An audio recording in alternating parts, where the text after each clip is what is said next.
ധനത്തിന് ആനന്ദമില്ല ഉണ്ടെങ്കിൽ കോടീശ്വരന്മാരൊക്കെ എന്തിനാ ദുഃഖിക്കുന്നത്? അതുപോലെ തന്നെ ഭക്ഷണത്തിൽ ആനന്ദമില്ല. കാരണം ഇപ്പൊ മാമ്പഴമൊക്കെ വന്നപ്പോ 4 മാമ്പഴം കഴിച്ച് 5 മാമ്പഴം കഴിച്ച് 10 കഴിച്ച പിന്നെ വേണ്ടാന്ന് തോന്നും. അപ്പൊ അതിലല്ല ആനന്ദം. ആനന്ദം നമ്മുടെ അകത്തുണ്ട്.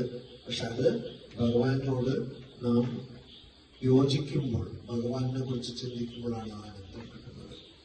അപ്പോ ദിവസം പ്രാർത്ഥിക്കണം.